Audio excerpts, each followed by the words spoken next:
Միանշանակ անհանգստացնում է եւ շատ է անհանգստացնում Եվ ինչ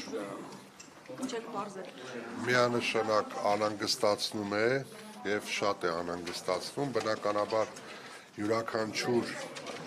հանցագործության դեպք եւ առավել եւս զինծառայողի մահվան դեպք ցավ է պատճառում եւ մտահոգությունների տեղիք տալիս ու նաեւ լրացուցիչ աշխատանքներ իրականացնելու անհրաժեշտության մասին խոսում եւ նկատի ունենալով որ յուրաքանչյուր նմանատիպ դեպքով կատարվում է քննություն մենք կարծում ենք որ լրիվ բազմակողմանի եւ օբյեկտիվ քննության արդյունքներով ծնող պատճառներ նպաստող պայմանների հայտ կբերվեն եւ դրան համարժեք նաեւ չի ավելացել թիվը չի ավելացել նախորդ անգամ ես ի պատասխան մեր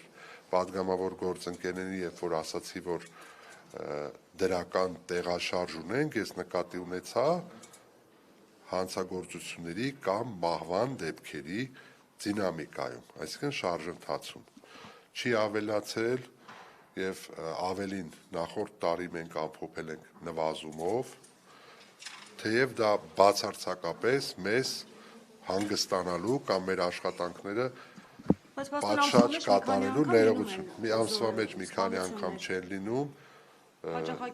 հաճախակի չեն լինում դուք կարող եք հարցում կատարել եւ ձեր հարցման մի պատասխան դուք կստանաք բարձաբանում որ բնականաբար հաճախակի չեն լինում բայց նույնիսկ մեկ դեպքը մենք համարում ենք շատ ցավալի եւ պետք է ձեռնարկենք միջոցներ որպեսզի իսպար վերացնենք կամ առնվազն նվազագույնի հասցնենք ես դեպքի հետ կապված որևէ հանգամանք չեմ կարող բարձրաձայնել որովհետեւ քրեական վարույթ է նախաձեռնված եւ վարույթի շրջանակներում նախաքննական մարմինը հստակ տեղեկատվություն Բարձրացիան քննադատություններ կան, ասում են այս ֆոնին պաշտպանության տարածաշրջանում լարված է պաշտպանության նախարարը ԿՊ-ի ավտոբուսով կարկանդակուտելով շրջում է համայնքներում փոխանակ օրինակ պլան մշակեն թե Հայաստանը ինչպես է պաշտպանվելու հարկերից դեպքում։ Սա երկրորդ եւ վերջին հարցն է երևի թե դուք ուշադիր չեք եղել որ անվտանգության խորհրդի նիստ է տեղի ունեցել եւ բնականաբար պատկան մարմինները ձեր մտահոգությունները փարատելու համար իրենք աշխատում են եւ բացարձակապես եւ քրվում եմ սա որպես կներեք Հայաստանի Հանրապետությունում խաղաղություն է եւ ցանկանում եմ որ այս իրողությունը մենք հաշվի առնելով շարժվենք առաջ շնորհակալություն Լրացուցիչ լարվածության ֆոնին անհագ մեր բանակը բերված է թիվ 1 պատրաստվածության անկախ նրանից որ Հայաստանում խաղաղություն բայց Իրանի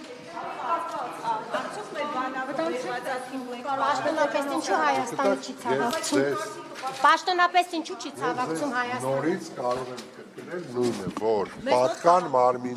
պատկան մարմինները բնականաբար անհրաժեշտ աշխատանքներ իրականացնում են եւ Հայաստանի Հանրապետությունում արկա է խաղաղություն եւ խնդրում եմ այդ տրամաբանությամբ իրողությունը փորձեր կան գնահատեք Իրանից քաղաքացիների ներթափանցման փորձեր կան